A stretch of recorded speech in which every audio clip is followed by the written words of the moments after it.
E vamos lá começar a falar sobre, especificamente, agrupamento de dados. Hoje a gente vai falar sobre o algoritmo de K-médias ou K-means. Eu provavelmente vou falar mais K-means aqui no meio da aula. Não vou ficar me policiando muito para falar em português ou inglês, vou acabar falando um pouquinho das duas coisas. Tá? Para começar a falar desse algoritmo, eu preciso primeiro falar de um critério de validação de agrupamento. Detalhe, validação, esse termo é importante, porque a gente não avalia, a gente valida cluster, né? Então a gente não vê quão bom que ele está. A gente faz alguma coisa para ver se realmente faz sentido aquele cluster, aquela partição, por exemplo, no caso, ou não, tá? Não estou falando aqui de partição mesmo, lembra então que eu expliquei que o algoritmo particional, ele cria grupos que são bem separados, e aí o conjunto entre conjunto de dados e a definição do que é cada um dos grupos, isso me dá uma partição. Tá? Quando eu tenho isso, um dos critérios de validação que eu posso usar é o erro quadrático. E o erro quadrático, então, eu quero diminuir, certo? Quanto menor, melhor para mim. E o erro quadrático é isso que está aí na tela. Beleza? Acabou. É mentira. Então é o seguinte, né? Deixa eu traduzir isso aqui para vocês. Então, assim, para cada um dos grupos, desculpa, para cada um dos grupos aqui, certo? Eu vou lá e olho para cada um dos exemplos que pertencem ao cluster J, que é esse que eu estou iterando pelos grupos. Então, assim, dentro de cada cluster eu vou somar essa distância ao quadrado aqui. Tá? Ah, o que, que é essa distância ao quadrado aqui? Isso aqui é o exemplo, está aqui, certo? E a pergunta é, quem que é esse x barra de J? E aí vai depender um pouco do que eu estou fazendo. Eu vou considerar aqui que é o centroide, beleza? Que é o cara que fica bem aqui no meio, né? Então é a média dos valores de todos os exemplos. Então isso aqui vai me dar um vetor, o tamanho do vetor é o número de atributos que eu tenho nos meus exemplos, e o valor de cada um ali, de cada posição ali do meu vetor, é a média de cada atributo daqueles caras pertencentes ao cluster, tá? Então, o erro quadrático desse cluster aqui é a distância, essa distância aqui, né, a subtração aqui, né, dos dois caras ao quadrado, tá? De um exemplo até o centroide, do outro exemplo até o centroide, do outro exemplo até o centroide, e assim eu vou somando, beleza? Esse é o erro quadrático. Então, como eu já disse, esse cara é o centroide que está aí, né? Então, ele é basicamente, na verdade, ele não é basicamente, ele é a média de todos os exemplos. Então é o ponto médio da região que define aquele cluster. A partir desse primeiro critério de validação que eu estou falando aí, o algoritmo mais conhecido de agrupamento de dados é feito. E esse é o K-means. Tá? Hoje, nessa aula, eu vou explicar o que é o K-means. E ele é basicamente um algoritmo para minimizar esse erro quadrático. No K-means, eu tenho um número fixo de centroides, ou seja, eu defino a priori quantos clusters eu vou ter. E cada cluster ele vai ser definido por um dos centroides. Então esse K que está aí é um hiperparâmetro, que é o número de centroides, e de forma equivalente é o número de clusters que eu tenho. Como eu disse anteriormente, ele é baseado em minimizar esse erro quadrático. Para fazer isso, ele usa uma estratégia de expectation maximization. Na verdade, é baseado na estratégia de expectation maximization. Tá? Não sei se vocês já viram isso em algum outro momento, mas a técnica de EM basicamente é uma técnica de dois passos, em que ele faz o passo E, de expectativa, e o passo M, de maximização. Na expectativa, no EM original, ele faz um cálculo de verossimilhança. Aqui nesse caso, a gente vai fazer um cálculo de similaridade aí, ou de erro, né? Que aí seria de distâncias para o centroide. E maximização, aqui no caso, seria uma minimização do erro quadrático. Então a gente move uns pauzinhos ali para tentar diminuir o meu erro quadrático. Então esse é um algoritmo iterativo. Ele faz um passo e aí a partir da expectativa ali, né, ele faz um passo M. E aí ele calcula a expectativa de novo e faz um passo M. E assim por diante. Então o algoritmo básico é esse daqui. Eu primeiro chuto os valores iniciais de centroides. E aqui, se você já está mais familiarizado com outras coisas aí de aprendizagem de máquina, né, se você prestou atenção nas aulas anteriores e assim por diante, você sabe que chutar significa que eu posso ter respostas diferentes para cada vez que eu executo o meu algoritmo, tá? Esse é um probleminha do caminhos aí. E aí eu repito até convergir esses passos aí, ó, o E e o M. Então, no E, eu associo cada ponto, ou seja, cada exemplo ali, a um dos centroides. E no passo M, eu modifico o valor dos centroides para a sua média. Então, vai ficar mais fácil eu mostrar com um exemplo daqui a pouquinho, tá? Mas eu vou mostrar esse mesmo algoritmo de jeitos diferentes. Então, com fluxograma, eu começo com os meus exemplos lá, e esse início inclui o chute inicial dos centroides, tá? Que aí eu vou aqui definir centroides. No início, ele é um chute inicial lá, tá? Aí eu calculo as distâncias. Que distâncias de cada exemplo para todos os centroides? Associar objetos. Essa associação é, se eu tenho um objeto, eu tenho a distância para todos os, por exemplo, 5 clusters, eu vejo aquela menor e falo, olha, esse objeto, 5 clusters, perdão, 5 centroides, né? Esse objeto pertence ao cluster representado pelo centroide, que é o meu vizinho mais próximo. E aí eu olho o seguinte, algum objeto mudou de grupo? Se mudou, eu volto para cá. E aí eu defino os centroides de novo. Só que agora, os meus centroides, eles são definidos pela média dos exemplos associados a ele.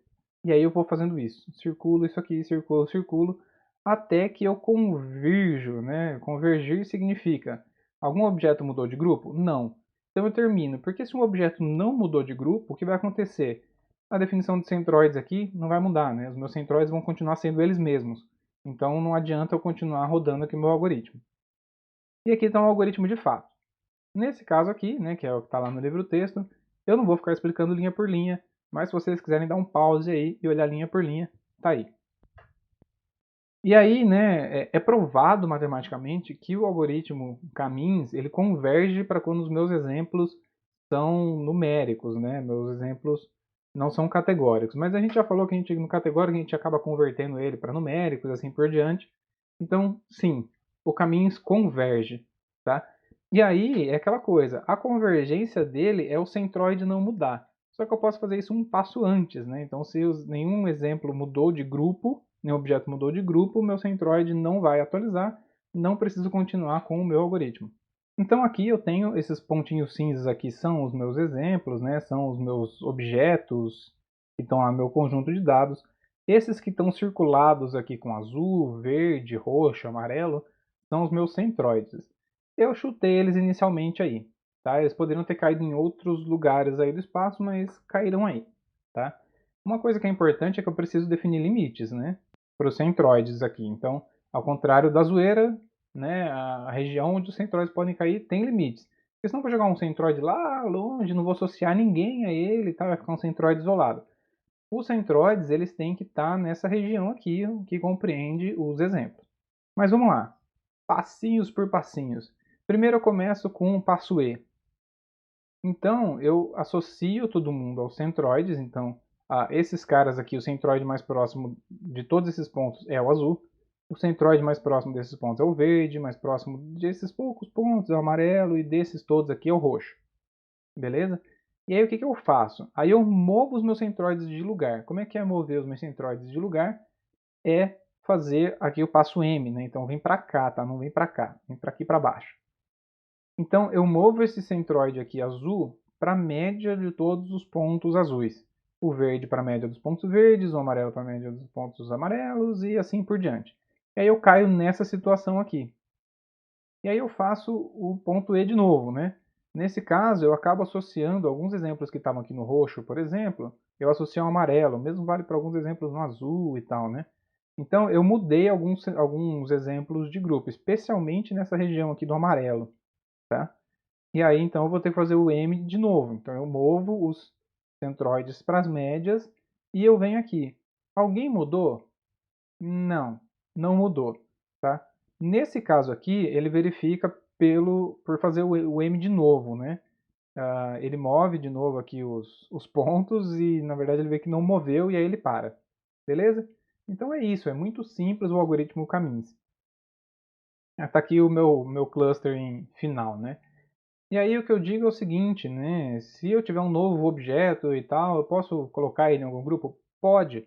É simplesmente você ver onde ele cai no espaço, medir a distância para todos os centroides e aí associar ele ao centroide mais próximo, beleza? Mas não é esse o objetivo do agrupamento, né? O agrupamento não necessariamente precisa lidar com novos dados. Ele agrupa os dados que você já tem ali. E aí eu vou deixar um exercício aqui, né? E aí você faz aquela coisa de sempre. Pausa um pouquinho. E eu vou fingir que eu acredito que você realmente pausou, mas eu espero que você pause. E faça o caminhos aqui. Faz com diferentes chutes. Começa com os dois centroides por aqui, um aqui, outro aqui, outro acolá e assim por diante. Acolá é bem coisa de velho, né? Mas é isso aí. Nesse caso que os clusters estão bem separados, eu acho que quase qualquer caso, para não dizer qualquer caso, né? Você vai ter sempre esse cluster aqui e esse outro cluster aqui em cima. Mas o Caminhos, que é bastante simples, ele é bem eficiente, ele converge, etc. Então ele é maravilhoso? Não exatamente. Ele tem lá os seus problemas, tá? Então eu vou colocar alguns aqui. Esse primeiro é simplesmente porque você errou o número de grupos, né? Então aqui dá para ver, são clusters bem separados. Esse aqui seria um grupo, esse seria outro e esse seria outro. Mas por algum motivo a gente definiu K igual a 2, e aí ele acaba forçando, né, uma divisão meio estranha aqui dos grupos, tá? Nesse caso, a gente também tem 3 grupos, eu acertei o número K aqui, coloquei que é igual a 3, mas ele não conseguiu agrupar os meus exemplos. Por quê? Porque aquele erro quadrático médio, quando eu tento, desculpa, sem o médio, o erro quadrático, quando eu tento diminuir ele, quando eu tento minimizar ele, eu forço que os meus grupos eles sejam globulares, né? Eles sejam hiperesféricos, tudo bem? E naquele exemplo que está ali na direita, em cima, dá para ver que ele não é esférico, né? Ele é gaussiano ali e tal. Então isso aqui eu resolveria com um algoritmo que é muito parecido, que é o GMM, só que ao invés de fazer centroides, ele faz média e desvio padrão, né? Ele faz a matriz de covariância e tudo mais. E também é um algoritmo baseado em M, aí sim, fortemente baseado em M. Caminhos não resolve esse problema aqui, tá? Ele vai fazer aqui um círculo, né? Que vocês não estão vendo, mas está aqui o círculo, outro círculo e um outro círculo aqui, tá? E quando você tem variâncias muito diferentes, ele também sofre um pouco, porque a gente está falando sobre similaridade, certo? Então aqui, ó, as similaridades entre esses exemplos que deveriam ser pertencer ao grupo amarelo, como esses todos aqui, ó, acaba sendo meio diferente do que deveria ser a similaridade desse grupo aqui, tá? Então ele acaba privilegiando os clusters que são mais densos, né? Então que tem a coisa mais compactada. Em alguns casos funciona, beleza? Que é tipo esse aqui, né? Que é variâncias diferentes, que tem número de grupos diferentes, etc. Funciona se for bem separado o grupo. Às vezes não, tá bom? Por quê? Porque esse cara aqui, ó, tem poucos exemplos e acaba contribuindo pouco para a média, né, para o cálculo da média do centroide e tudo mais. Então eu acabo andando com o centroide muito devagar para cá e o centroide vai muito rápido para cá. Então às vezes pode acontecer algumas besteirinhas aí.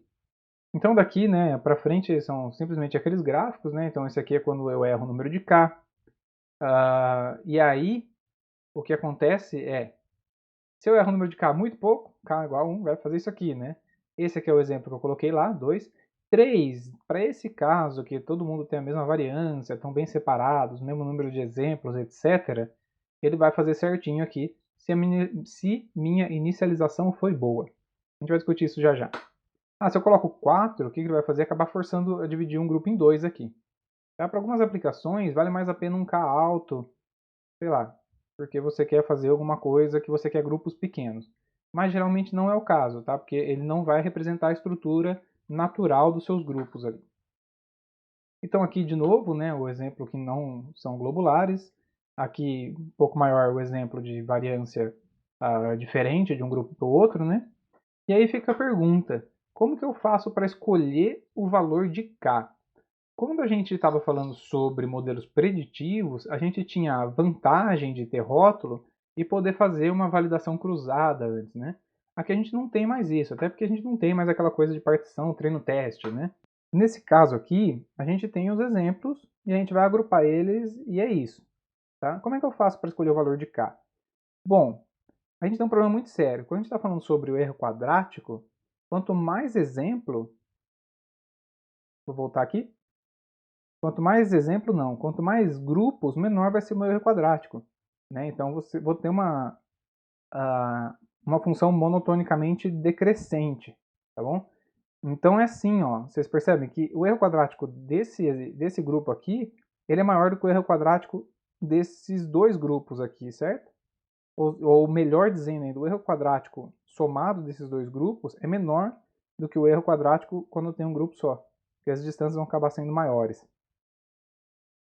Então, quando eu vou fazendo o erro quadrático para k igual a 1, depois k igual a 2, igual a 3, k igual a 4 e assim por diante, eu vou ter uma curva desse tipo. Eu esqueci, mas eu tinha esse exemplo aqui, né? Mas beleza. Eu vou ter uma curva desse tipo aqui. E aí, o que eu faço com essa curva, né? Eu não posso simplesmente pegar aquele número de grupos que me dá o menor erro quadrático. Aqui está escrito quadrático. O Diego do passado que fez esse gráfico errou na digitação. O que eu tenho que fazer é escolher de acordo com essa curva, mas não usando o mínimo, senão eu vou falar que K é igual ao número de grupos, é o maior número de K possível. O que eu faço é achar o joelho, né, ou o cotovelo. Então tem gente que fala joelho, tem gente que fala cotovelo, mas os dois estão certos. Tá? Para mim parece mais o joelho aí. E como é que eu faço para achar isso? Eu faço a derivativa, tá? Que está aqui do lado. Então eu vejo a diferença entre o ponto que eu estou olhando, o K que eu estou olhando para o anterior, e o K que eu estou olhando para o próximo, tá? Quando ele só desce, desce, desce, o que eu estou vendo é quando eu dou uma estabilizada, eu começo a estabilizar, certo? Então eu tenho a maior variação aqui. Então eu não pego esses grandes slopes aqui, tá? Então eu não vou pegar esse K porque tem um slope muito grande, uma descida muito grande, e nem pego o K para cá, porque eu tenho uma descida muito pequena. Então, uma vez que a gente já sabe como é que eu defino ali qual que é o K, eu também tenho que falar sobre a inicialização. Porque como eu disse, o algoritmo padrão, pelo menos, ele é aleatório. E aí a gente vai ter diferenças, o que é ruim. Cada vez que eu rodo o meu caminhos, eu vou ter uma partição diferente. Então aqui nesse caso, né, é um exemplo com K igual a 5, apesar do número de clusters ser 4 aqui, tá? Que a gente tem partições bem diferentes. Então isso depende. Então nesse caso aqui, por exemplo, 4 dos meus centroides provavelmente começaram bem aqui em cima e um começou mais para baixo. Aí eu acabo tendo essa estrutura aqui. Nesse exemplo, 2 começaram aqui, 2 aqui, os outros de outro 1 por aqui, alguma coisa nesse sentido, tá? Idealmente, nenhum desses daqui tá bom, né? Idealmente eu teria isso é um grupo, isso é um grupo, isso é um grupo, isso é um grupo, e algum deles está dividido em 2. E não foi o que aconteceu aqui, tá? Então o que eu posso fazer? Eu posso iniciar de várias formas diferentes, fazer uma combinação desses agrupamentos, a gente não sabe fazer isso, não vai saber até aprender de máquina 2, isso é um jeito. Uma outra maneira é que eu posso começar, sei lá, 10 vezes aí, né? E aí eu tento achar a correlação entre esses agrupamentos. E aí eu pego aquela que é mais comum. Então, essa daqui, por exemplo, se eu rodar 10 vezes, aparece 4 vezes essa daqui que são iguais. Apesar das cores estarem diferentes, né? Isso aqui é só um índice. Então, essas partições aí são iguais. Eu opto por ela. Uma outra maneira que é muito comum de se fazer, e você geralmente consegue bons resultados com um tempo de execução menor e uso de memória menor, é utilizar mini-batch k-means. Mini-batch basicamente significa que você está usando subgrupos aleatórios, tá? Então você inicia com um subgrupo, subgrupo não, subconjuntos, tá bom? Subconjunto dos seus objetos pequeno, de forma aleatória, faz um passo ali de associar os centroides, e aí você pode fazer, geralmente é o que se faz, né? Eu acho que a implementação, por exemplo, do scikit-learn é assim, você refaz essa partição aleatória a cada iteração, tá? Então você acaba convergindo um pouco mais rápido, porque na hora que você vai colocando novos exemplos, aí você vai ajustando os centroides mais rápido, porque você tem que fazer menos cálculos de distância e assim por diante. Beleza? Então o mini batch funciona assim, vocês vão trombar com o mini batch em alguns casos. Existem relatos de que você pode perder um pouquinho, né? Você pode ter alguns exemplos que era para cair num grupo e cai no outro e assim por diante. Mas você consegue fazer isso de forma mais rápida, consegue ser um pouco mais robusto com a sua inicialização e assim por diante. E para a aula de hoje é isso, né? O Caminhos é um algoritmo bastante simples, E que se vocês entenderam, vocês vão entender que o que está acontecendo nessa piscina aí. Beleza? Mas é isso. Valeu.